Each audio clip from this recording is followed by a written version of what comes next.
नमस्कार. आजच्या आपल्या स्टोरीचे नाव आहे चार हात लांबच बरी. कथा शालू गुप्ते. शॉपिंग करून बाहेर आले तेव्हा मी उकाड्यानं हैराण झाले होते. समोरच्या शॉपिंग मॉलच्या कॉफी हाऊसमध्ये जाऊन कॉफी घ्यावी आणि काहीतरी खावं असा विचार करून मोर्चा तिकडे वळवला. आज मुलांची शाळेची ट्रिप गेली होती आणि माझ्याकडे रिकामा वेळही होता. पती शशांक सध्या त्याच्या नव्या बिझनेसमुळे खूपच बिझी आहेत. त्यामुळे मुलं, घरातल्या जबाबदाऱ्या, सासू सासऱ्यांची काळजी घेणं यातच माझा सगळा वेळ संपतो. कित्येकदा वाटतं स्वतःच्या मनाप्रमाणेही कधीतरी करावं, पण जमत नाही. आज मात्र तशी संधी मिळाली होती. मी ऑर्डर देऊन जरा रिलॅक्स होते तोवर फोन वाजला. फोनवर शशांक होते. कुठे आहेस? त्यांनी घाईनं विचारलं. थोड्याच वेळात घरी पोहोचेन, मी म्हटलं. बरं असं बघ, 4 वाजता शिपायाला पाठवतोय. मी टेबलवर जी फाईल विसरून आलोय ना, ती त्याच्या हाती पाठव. त्यांनी फोन कट केला. शशांकचं ते कोरडं बोलणं खरं तर मला खटकलं, पण मी स्वतःची समजूत घातली. ते नक्कीच खूप घाईत असतील, पण तरीही प्रेमाचे 2 शब्द बोलायला तर काहीच हरकत नव्हती. एकेकाळी शशांक प्रेमवीराप्रमाणे सतत माझ्या भोवती असायचे, पण नव्या बिझनेसच्या कामाच्या व्यापात बिचारे अगदी कोरडे झाले आहेत. अजून किती दिवस असे जातील कोणास ठाऊक. मी विचार करत होते तेवढ्यात वेटर कॉफी आणि ग्रिल्ड सँडविच टेबलवर ठेवून गेला. मी आपलं लक्ष आता त्यावर केंद्रित केला.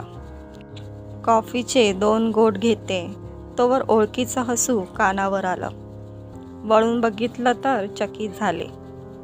एका पोक्षागृहस्थाबरोबर मानवी बसली होती. आम्ही दोघी कॉलेजात सोबत शिकत होतो.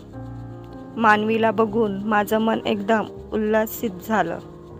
कॉलेजचे ते फुलपाखरू दिवस पुन्हा आठवले. खरंच कसले बिनधास्त दिवस होते. आम्ही मुली निर्धास्तपणे कॉलेजात वावरत असू. आमचा एक ग्रुप होता. आम्ही अभ्यासाला कायम महत्त्व दिलं. त्याबरोबरच कॉलेजातल्या इतर ॲक्टिव्हिटीजमध्येही सहभागी होत असू. पण मानवीला मात्र अभ्यासात अजिबात गती नव्हती. तिला फक्त गप्पा, कॅन्टीन, भटकणं, सिनेमा, शॉपिंग एवढंच आवडायचं. कॉलेजमध्ये अभ्यासाचे महत्त्वाचे तासही ती सहजपणे बंक करून मुलांबरोबर सिनेमाला निघून जायची. मला ते पटत नसे. आईवडील आपल्या शिक्षणावर एवढा पैसा खर्च करतात, तर आपण अभ्यास करायला हवा. मानवीला मात्र मुलांना आपल्या नादी लावून झुलवत ठेवायला आवडायचं. एकाच वेळी तिची 2-2 प्रकरणं सुरू असायची. तिचा हा बिनधास्तपणा मला मानवणारा नव्हता. त्यामुळे मी तिच्यापासून थोडं अंतर ठेवूनच राहायचे. कधीही तिच्या घरी गेलं तरी ती तोंडाला फेसपॅक लावलेल्या अवस्थेतच समोरी यायची. परीक्षा डोक्यावर आली आणि तुला बरे फेसपॅक लावावेसे वाटतात, मी वैतागून म्हणायची. मॅडम, तुमच्यात माझ्यात हाच तर फरक आहे, जोरात हसून म्हणायची.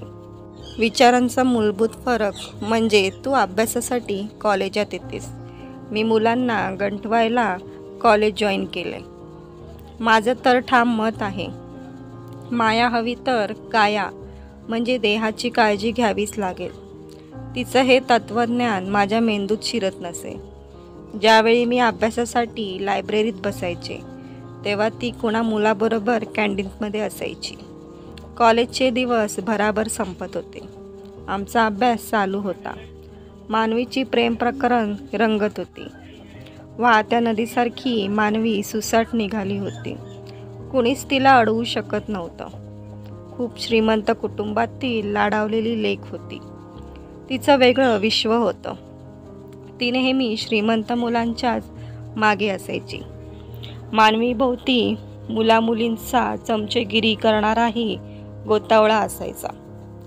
त्यांना फुकटात सिनेमा बघायला मिळायचा, हॉटेलात ट्रीट मिळायची, कधी आलिशान मोटार गाडीतून लिफ्ट मिळायची.